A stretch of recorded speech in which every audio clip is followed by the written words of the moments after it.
शरीयत क़ुरान में हुकुम घणनि क़िस्मनि जा कया आहिनि बाबा? 2 क़िस्मनि जा हुकुम कया आहिनि। हिकिड़ी उहे शयूं आहिनि जंहिंजो अलाह से हुकुम कयो आहे त तव्हां कयो। नमाज़ पढ़ो, हज कयो, रोज़ो रखो, ज़कात ॾियो, इहे सभु शयूं आहिनि जंहिंजो शरीयत हुकुम कयो आहे त तव्हांखे इहो कमु करिणो आहे। आई ॻाल्हि सम्झ? अच्छा, ॿियो हुकुम शरीयत जो छा आहे?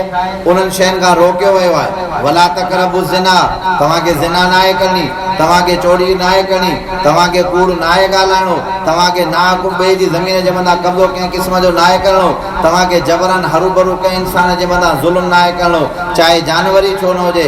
माना हिकिड़ा कम उहे जिन जो हुकुम कयो शरीयत तव्हां कयो, हिकिड़ा कम उहे जिन जो हुकुम कयो शरीयत तव्हां न कयो। इन 2 शयुनि जे हुकुम जो नतीजो बि आहे त इंसान जे अंदरि 2 शयूं मौजूदु आहिनि। ख़ैर जो कम बि मौजूदु आहे, शर जो कम बि मौजूदु आहे। पर शरीयत फरमाए थी इंसान कामिल मुकम्मल फर्मा बरदार तॾहिं थींदो जो इन 2 शयुनि खां मुड़ी वञे। जंहिं शइ जो अलाह हुकुम कयो आहे उनखे करिणो आहे, जंहिं शइ खां अलाह रोकियो आहे उनखां रुकिजी वञिणो आहे। हाणे असां मुस्लमाननि में 2 पासनि खां कमी कोताही आहे, पर जेके काफ़ी माण्हू अहिड़ा आहिनि वेचारा जेके अलाह जे हुकुम जे मथां अमल त कनि था।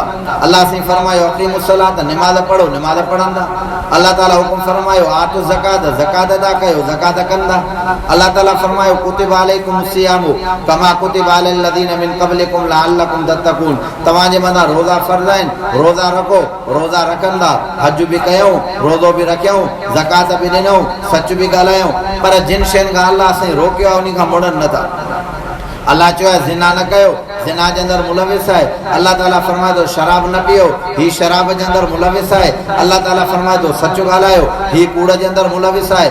माना 2 शयुनि जे मथां जॾहिं मुकम्मल तरीक़े सां अमल कंदो त पोइ उहो कामिल ऐं मुकम्मल इंसान बणिबो आहे। जॾहिं इहो कामिल ऐं मुकम्मल इंसान बणिबो आहे त पोइ इन जा दर्जो ऐं मक़ाम जेको ख़ुदा बुलंद कंदो आहे उनजी ताबीर तव्हां असां पंहिंजे अल्फाज़ में नथा करे सघूं। तंहिंजे करे रसूलुल्लाह सल्लल्लाहु अलैहि वसल्लम फरमायो जॾहिं कंहिं मोमिन जो परहेज़गार जो मुत्तक़ी जो रूह निकिरंदो आहे, रूह उनजो खणी करे आला क़िस्म जो ख़ुशबूदार जन्नत मां आंदल लिबास में फ़रिश्तो उन रूह खे उन में वेड़ींदो आहे जंहिंमें मुश्क अंबर जी ख़ुशबू हूंदी आहे। फ़रिश्तनि जी जमात उन रूह खे खणी करे जॾहिं आसमान जी तरफ़ हलंदी आहे, पहिरें आसमान जा फ़रिश्ता अची करे जमा थींदा। जीअं दुनिया जे अंदरि कंहिं अलाह वारे जी ज़ियारत जे लाइ, बुज़ुर्ग जी ज़ियारत जे लाइ, कंहिं अलाह वारे जी ज़ियारत जे लाइ माण्हू ईंदा आहिनि, ईअं सॼे आसमान पहिरें जा फ़रिश्ता जमा थी वेंदा।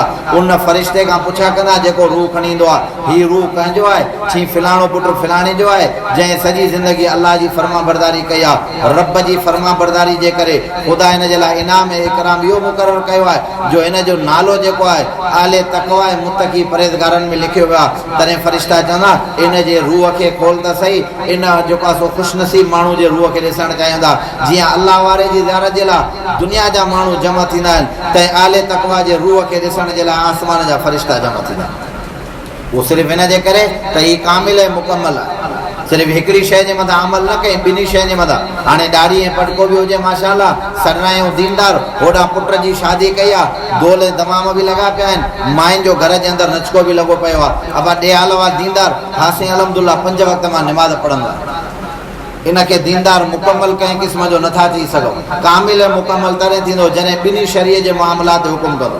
तव्हां हिकिड़ी तिब वठो जेका इंसानी यूनानी जेका दवा या जेको डॉक्टर आहे, हर इंसान जे अंदरि बीमारी हूंदी आहे। बीमार थींदा आहियूं न बाबा, कंहिंखे शुगर जी बीमारी आहे, कंहिंखे कामिड़ जी बीमारी आहे, कंहिंखे ब्लड प्रेशर जी बीमारी आहे। अॼु त दर्जन बीमारियुनि जा निकिरी पिया आहिनि। कंहिंखे अखि मां पाणी थो वहे, नज़र जी बीमारी आहे, कंहिंजा गोॾा कमु कंहिं क़िस्म जा नथा कनि, कंहिंजी दिलि वधियल आहे, कंहिंजो पिते जे अंदरि पथरी आहे, कंहिंजे गुर्दनि जे अंदरि पथरी आहे, हज़ारे क़िस्मनि जूं बीमारियूं आहिनि। हीअं इस्पतालुनि में वञो त मुस्लमाननि जूं लाइनियूं भरियल आहिनि।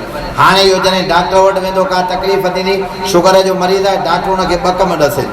घणा कम ॾसींदो हुनखे? 2। हिकु त हुनजी बीमारी खे ॾिसी करे हुनखे चवंदो तोखे फिलाणी टेबलेट खाइणी आहे जेका तुंहिंजे शुगर खे कंट्रोल करे। जेकॾहिं तुंहिंजो शुगर अवर खां किराल जेकॾहिं टिकियुनि जे ज़रिए कंट्रोल थी वियो त ठीकु आहे, न त सुईं जे ज़रिए हुनजे शुगर खे कंट्रोल कंदो। उनखे ॿियो छा आहे, ॿी जेका शइ आहे उनखां रोकींदो। उहा कहिड़ी आहे त बाबा हाणे ॻाल्हि ॿुध, तोखे शुगर जी बीमारी अची वई आहे, महिरबानी करे अॼु खां पोइ मिठाण न खाइजांइ। इनखे सवली सिंधी में असां चवंदा आहियूं डॉक्टर परहेज़ ॾसी आहे। या वरी असांजूं जेके ॾायूं कुराड़ियूं जेके पहिरियों हूंदियूं धोतियूं, उहे जॾहिं डॉक्टर वटि या कंहिं हकीम वटि वेंदियूं पोइ सभ खां पहिरीं उन्हनि खे डॉक्टर जी दवा खां वधीक मथे में सूरु इहो हूंदो, अबा डॉक्टर खां इहो त पुछा कजां त परहेज़ कहिड़ी करणी आहे। ॻाल्हि सम्झ में आई आहे। हाणे डॉक्टर शुगर जे मरीज़ खे चवंदो हे तोखे कमु करिणो आहे, हे कमु तोखे नाहे करिणो, दवा तोखे फलाणे फलाणे टाइम ते खाइणी आहे ऐं हीअ जेको आहे सो पंहिंजो तोखे मिठाण खे हथु नाहे लॻाइणो, तॾहिं तुंहिंजी बीमारी कंट्रोल में ईंदो। हाणे तव्हां ॿुधायो इहो मरीज़ वञी करे इलाज कराए, आई ॻाल्हि सम्झ में, सुबुह जो बि गोरी खाए, शाम जो बि गोरी खाए, या रोज़ाना जेका नेराने हिकिड़ी गोरी मिली आहे उहा खाए थो, पर जेको ॿियो डस डॉक्टर हिनखे ॾिनो आहे त तोखे मिठाण नाहे खणी उहा छिके रखे त इहो बीमारो सही थींदो।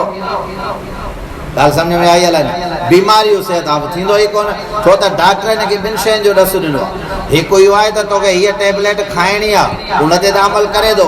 ॿियो इहो आहे त तोखे मिठाण नाहे खाइणो, हिन मिठाण खे त छिके रखियो आहे, हिकिड़ी शइ जे मथां अमल कई, ॿी शइ जे मथां अमल न कई, त हकीम फरमाइनि था तव्हां हिकिड़ी शइ जे मथां अमल करे ॿी शइ जे मथां अमल न कंदो त दुनिया में जिस्मानी बीमारी खां तव्हांजो छुटकारो कंहिं बि क़िस्म जो न थींदो। जीअं तूं जिस्मानी बीमारी खां इन ॿिन्ही शयुनि जे मथां अमल कंदे त तुंहिंजो छुटकारो आहे। अहिड़े नमूने सां शरीयत फरमाए थी जेकॾहिं क़बर ऐं हशर तोखे 24 जे चंड वांगुरु चमकाइणो आहे त पोइ मुंहिंजे ॿिन्ही हुकुमनि जे मथां तोखे अमल करिणो पवंदो।